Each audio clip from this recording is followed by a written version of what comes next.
Inviting the next speaker, Dr. Rakesh Sahay, sir, and the topic is 45-year non-diabetic lady with recurrent episode of hypoglycemia.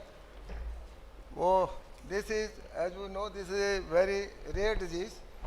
We seldom see these patients, and most of the patients we diagnose, I think, incidentally, because these patients usually come with the minor symptoms, headache, dizziness, weakness, tremor like this, and on routine investigation we find the patient is having hypoglycemia, and most of the times we can find out the cause, but most of the patients they are idiopathic, and I think they are also very difficult to treat. Thank you, sir. Please continue. Start your talk, sir. Thank you, sir. Thank you for the kind words of introduction and for putting the topic in proper perspective. At the outset, let me congratulate the organizers of SPEED for once again organizing an excellent program today with very rich scientific content, and I think the response has been very good, and it's good to be here in the post-COVID time when we are able to meet physically. So quickly I'll go on to discussing about hypoglycemia in adults without diabetes. So this, I'll start the discussion with looking at a reference case which we had seen very recently, just about 2 months back in our hospital. So this was a 55-year-old lady who was presenting with complaints of having lost about 8 kgs of weight in the last 6 months. She had abdominal distension, bloating for 4 months. She was hypertensive for several years, non-diabetic, and had multiple episodes of tremor, sweating. So she had obvious features of hypoglycemia, and she was almost becoming unconscious every morning. She was having to be, given glucose, and she was recovering with that. And typically her family members were giving her some juice or milk with sugar, and she was recovering after that. And her blood sugar was also measured on one of those occasions, and it was 40 milligram per dl. So this is typically what she presented with. This is how she looked like. She was quite okay without much of, her BMI was 22.9 kg per meter square, and she was otherwise doing well. Her blood pressure was under control, and she had significant weight loss, abdominal distension, recurrent episodes of hypoglycemia for 3 months, and massive hepatomegaly and features of hyperinsulinism on clinical examination, acanthosis and skin tags with them. So this was the this was the presentation. So keeping this in mind, I'll discuss about the approach to hypoglycemia and what we need to do, and I'll just discuss about some of the management aspects, and then we'll come back to this case towards the end.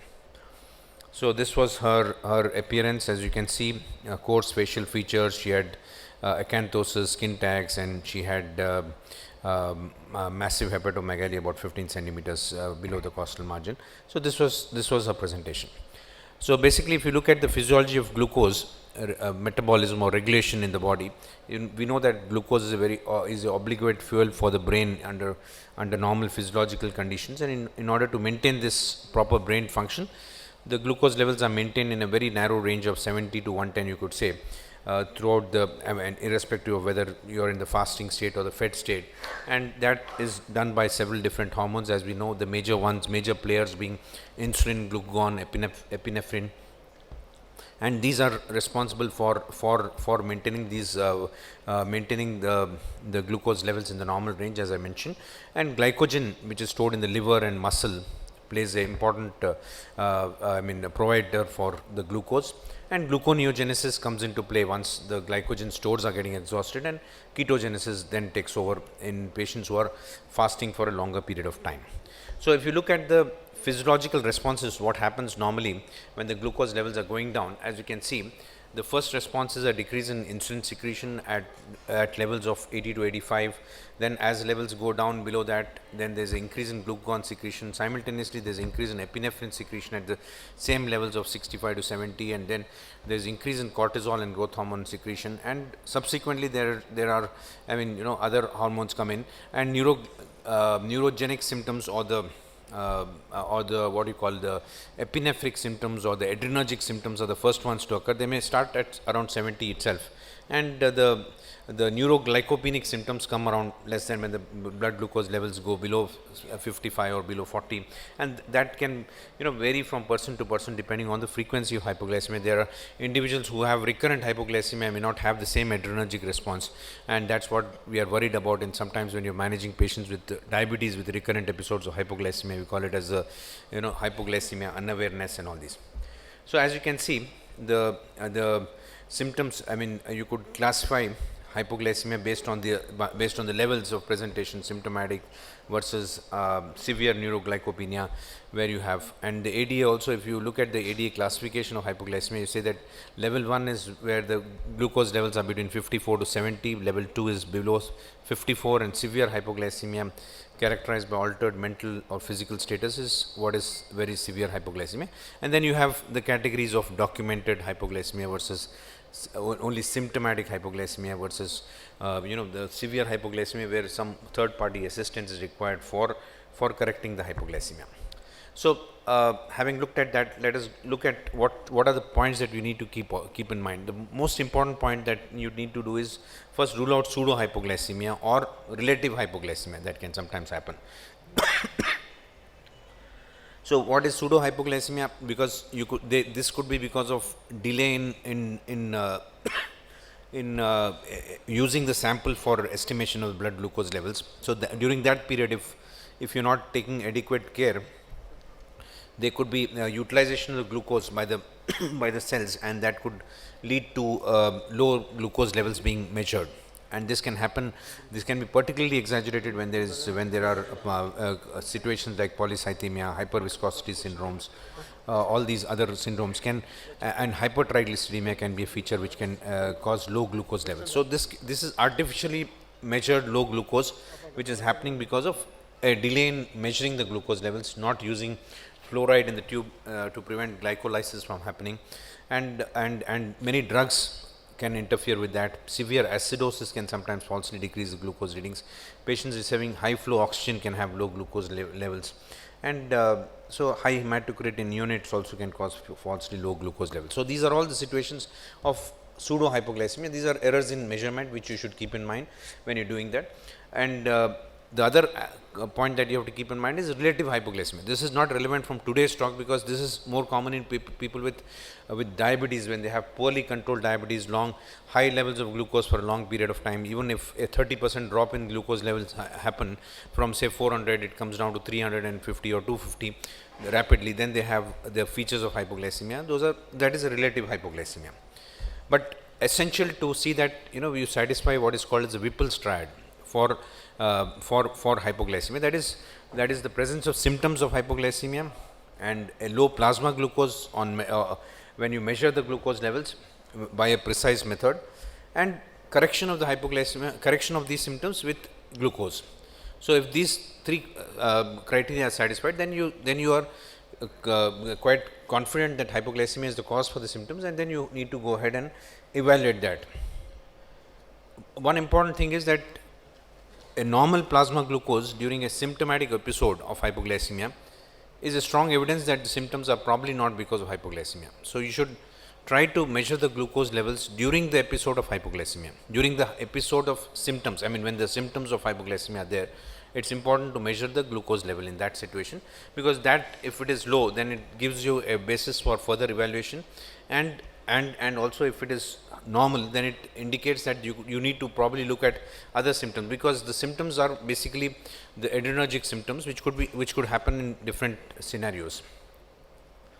So looking at hypoglycemia, traditionally we would classify it as post-absorptive hypoglycemia, or that is fasting hypoglycemia, and postprandial hypoglycemia, reactive hypoglycemia.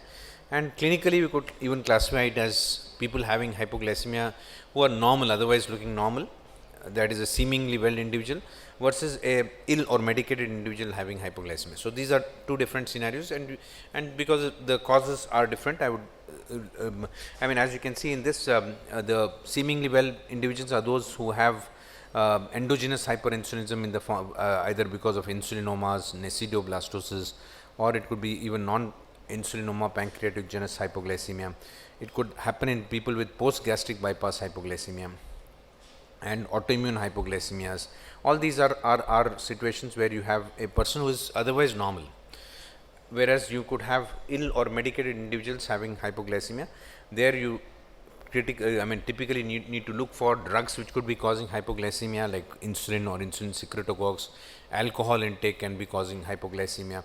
Critical illness where you have renal insufficiency, cardiac failure, hepatic insufficiency, sepsis. All these are situations where hypoglycemia can be there.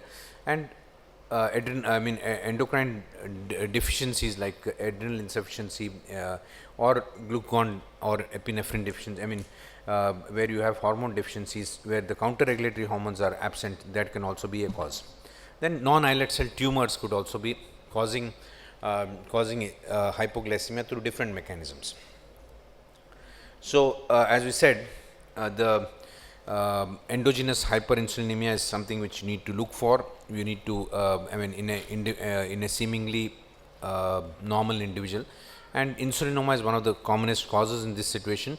It is seen in 1 in 250,000 patient years of, and it doesn't have any predilection for any ethnic group. There is a slight preponderance in women. Less than 10% have malignant insulinomas, but most of them are benign, and less than 10% are malignant. 10% have multiple tumors, or it can be part of the MEN1 syndrome. MEN1 syndrome is where you are seeing an individual with where you need to also look for a parathyroid adenoma, look for the calcium level. Don't forget to do the calcium level in such situations. Also look for the for any pituitary adenomas. So look for prolactin levels, and those can be the pointers towards the presence of MEN1. Family history of such problem can also alert us towards the presence of MEN1. And so the first important thing is to confirm the hypoglycemia, confirm the hyperinsulinism during the episode of hypoglycemia, and then only go for imaging. So before going for an imaging, it is important to confirm biochemically. And for an insulinoma, non-invasive imaging like doing this CT or MRI and even transabdominal ultrasonography can be useful in many of the individuals. And then PET CT with gallium dotanoate and exendin 4 scans are particularly, the functional PET imaging is particularly useful. Invasive techniques can sometimes be required, like like doing the endoscopic pancreatic ultrasonography, transhepatic portal venous sampling, and selective angiography and selective pancreatic arterial calcium stimulation may be required to confirm the presence of hyperinsulinism in some of the scenarios. One of the other common conditions is this post-bariatric hypoglycemia.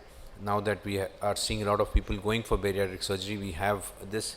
This is a known complication of Roux-en-Y gastric bypass. 0.2 to 1% of patients generally present with this, more common in women than in men. Typically, they have postprandial symptoms a few hours after the meal, 3 to 4 hours after the meal. Excessive and aberrant response to bariatric surgery is caused by excess secretion of GLP-1. So this is the usual cause. One of the other common observation that you see is that many individuals with pre-diabetes also can have a altered and aberrant insulin secretion, which is happening a little later than normal. The first phase of insulin secretion delayed, so they tend to have a delayed insulin release, and they have they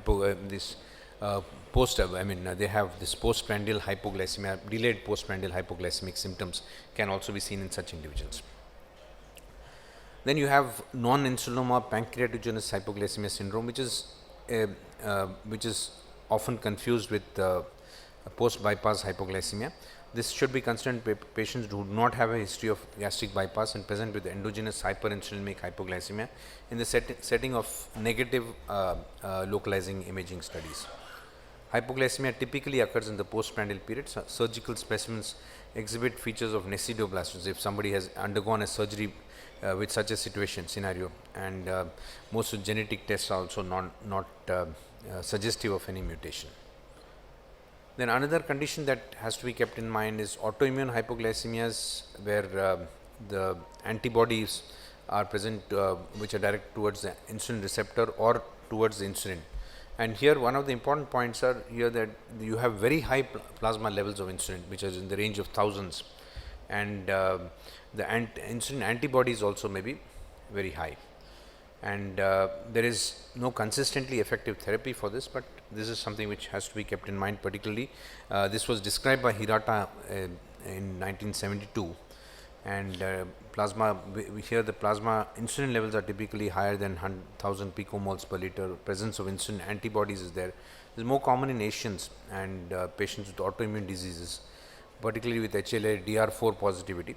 And it could be triggered by several drugs and viral infections. One of the commonest drugs is probably the use of carbimazole and methimazole can be the drugs which can induce this viral infections and hematological diseases, and even alpha lipoic acid has been shown to stimulate the production of these antibodies. And the clue, as I mentioned, the clue to diagnosis is presence of very high levels of insulin antibodies being positive, and these are the major pointers towards that. And this can be easily differentiated from insulinoma, where the hypoglycemia is mostly fasting, and you have associations like ME and other associations of insulinoma. And the insulin to C peptide ratio is generally very high in those with insulin autoantibodies as compared to those with insulinoma. So this is not relevant to today's discussion, but just to complete the discussion, I just thought I'll just put this. This is more common in infants presenting with hypoglycemia. And coming to the ill patients, drugs are a very common cause of hypoglycemia. Insulin, surreptitious use of insulin can be there in some patients. Insulin secretagogues, they could be used by oversight, or on older people they may be using their partner's medication because they often mistake it for their medication and may be taking a glucose lowering medication, or there may be some errors in dispensing because we have so many brands of medications available which have very similar names, and so may end up with something like this happening. So the drugs which can cause hypoglycemia are written here. I mean, there's a lot of medications which can cause that. Quinine, chloroquine are the commonest ones which we look for, but other drugs like pentamidine, gatifloxacin, many of the fluoroquinolones, all of them cause increase in insulin sensitivity and can cause that. There are more than many other medications also, but the list is long. But we should keep in mind that we should always search for these medications. History in an individual who is presenting with hypoglycemia. Critical illnesses, as I said, liver and renal disease, where there is decreased, either because of decreased clearance of insulin or because of decreased production of glucose, that is the glycogenolysis or gluconeogenesis being affected. Same thing happening with sepsis and hypoglycemia. And the other important point is looking for adrenal insufficiency. As I mentioned that here again, because of the acute withdrawal of cortisol, insulin sensitivity goes up, and there is decreased endogenous glucose production, and this leads to frequent episodes of hypoglycemia. So these hormone deficiencies have to be looked for.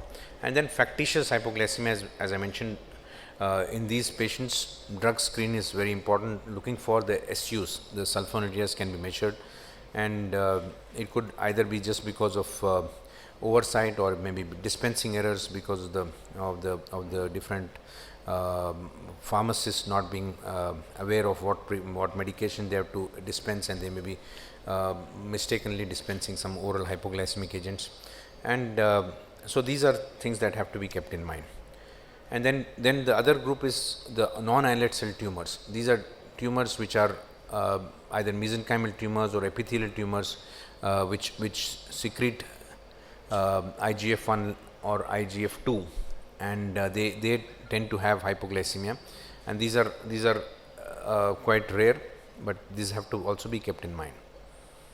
Here there is either it's a incompletely processed pro-IGF-2 which binds to poorly to binding proteins, freely enters the tissue space and causes hypoglycemia. The ratio of plasma IGF-2 to IGF-1 is elevated in these, and total IGF-2 levels although may be within normal ranges. Endogenous insulin secretion is suppressed appropriately, but in view of the higher ratio of the IGF-2 to IGF-1, there is increased action of IGF-2 at the tissue levels, causing hypoglycemia, and that can also sometimes have acromegaloid features.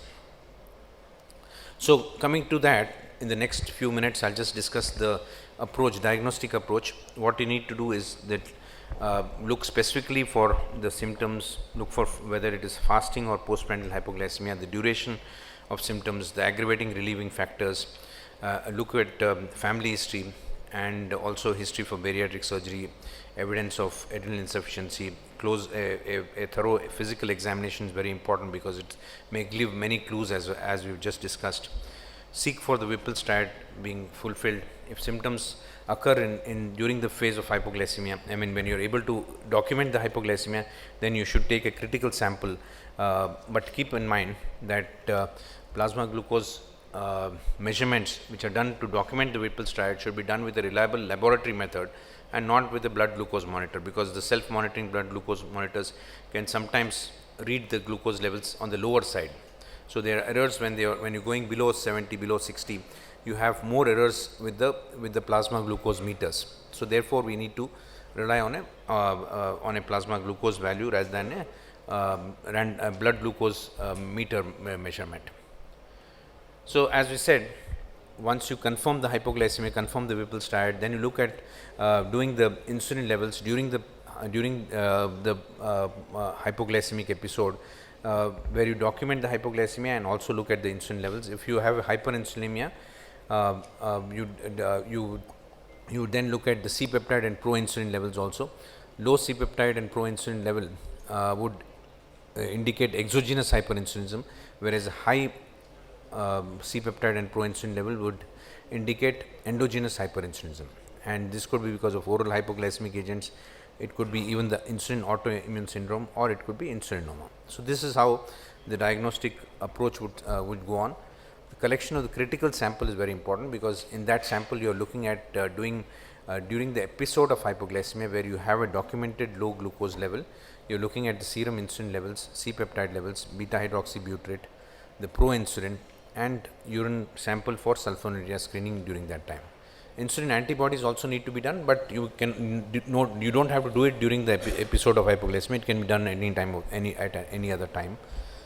So if you are able to do this in the fasting state, then you do this, collect this sample and do it when the plasma glucose level is less than 55.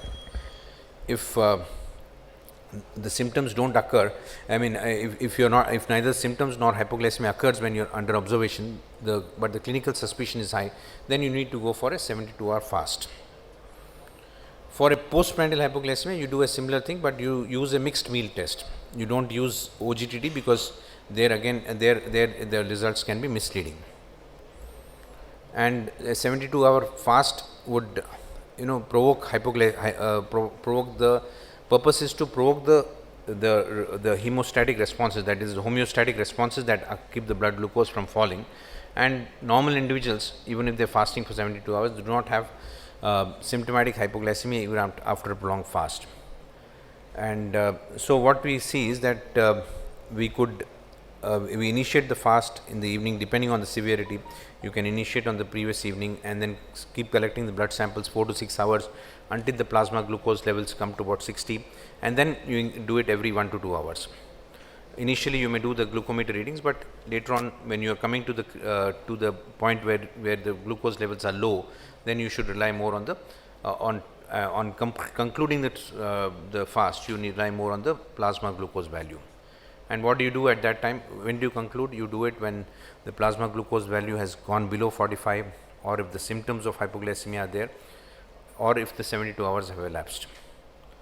And if you had already documented the Whipple's triad, then even a level of less than 55 can be used for terminating the fast. And you collect the blood samples for these parameters which you mentioned, and with that a 1 milligram of glucagon is also given, because that will tell us the response to glucagon is very important and that confirms is very significantly present in people who have got endogenous hyperinsulinism. So the criteria for diagnosing insulinoma would be a plasma insulin concentrate of more than 3 in the presence of hypoglycemia, plasma C-peptide concentration more than 0.6, a plasma proinsulin concentration more than 5, a beta hydroxybutyrate concentration less than 2.7, and plasma glucose concentration rise after giving the glucagon, 1 milligram of glucagon, it rises more than 25. That is suggestive of hyperinsulinism, and negative sulfonylurea and meglitinides screening should be done, and absence of insulin antibodies. So this is what satisfies the diagnostic criteria with a sensitivity of 90% and specificity of more than 70% for insulinoma. So this is important, as I said, glycemic response to glucagon. I'll quickly take you through the other parts, that is about the localizing studies, as which you have already mentioned. Also the importance of the functional imaging, particularly with the GLP-1 receptor based imaging, which is particularly good for benign insulinomas. For the and as you can see here, you are seeing a gallium dotanoate exentin 4 PET CT scan showing a focal uptake in the body of the pancreas. So this is particularly useful in such scenario, and it can help us in picking up the lesion and subjecting the person for surgery. Arteriography may be required in some individuals. Intraoperative palpation may be helpful, and selective arterial calcium stimulation may be helpful. Yeah, I'll just wind up in another half a minute. So quickly about the treatment, the rule of 15 is to be used. As all of you are aware of this, I'll not tell too much about this, but what I will mention is that the offending drugs have to be discontinued, replace the deficient hormones, non-insulin islet cell tumors should be treated appropriately. Insulinoma, if identified and localized, it should undergo surgery. So coming back to our patient here, we saw that this lady had a critical sample done when her fasting blood glucose was 35 and her fasting insulin was 0.2. So she had a low insulin level, fasting C-peptide was also low, and she had adequate cortisol response. Her urine ketones were negative. Since she had, we also sent for the IGF-1 and IGF-2 levels, but we didn't get the reports in time. But we went ahead with the CT scan abdomen because we all had this large hepatomegaly, and this was clearly showing that there was a large lesion which was displacing the gallbladder towards epigastrium and pancreas, and she underwent surgery with a large mass which was removed, excised, and this was showing a solitary fibrous tumor of the liver, which had some of the tumor markers CD34 and STAT6 positive, and following surgery she had full resolution of the hypoglycemic episodes, and she was after discharge also she continues to not have hypoglycemic episodes. So this is something which is called as a Dodge-Potter syndrome, where it's characterized by fasting hypoglycemia, suppressed insulin and C-peptide, low IGF-1 levels, and the IGF-2 to IGF-1 ratio exceeds 10 here, and this is quite commonly seen with these non-islet cell tumors, and complete resection is possible, and with resolution of the hypoglycemic symptoms. This was a benign tumor of the in the liver, fibrous tumor in the liver. So I would conclude by saying that hypoglycemia and non-diabetic is not very uncommon. Exclude pseudo-hypoglycemia and assess if the Whipple's triad is fulfilled. Exclude concomitant medications, liver disease, renal disease, or hormone deficiency. Sometimes in pre-diabetes also they could have these delayed postprandial hypoglycemia episodes. Evaluation for hypoglycemia includes measurement of the critical sample at the time of hypoglycemia, 72 hours fast in those in whom the fasting hypoglycemia is not clearly documented, imaging and further evaluation after biochemical confirmation. Measurement of insulin antibodies may be useful, and insulin levels after PEG precipitation may be useful in appropriate settings. And treatment depends on the cause. Immediate correction of hypoglycemia is very important. Drugs like diazoxide are useful when localization is not possible, and surgery when you are able to localize the lesion. Thank you all for the patience. Thank you, sir. Thank you very much. We are 50 minutes late.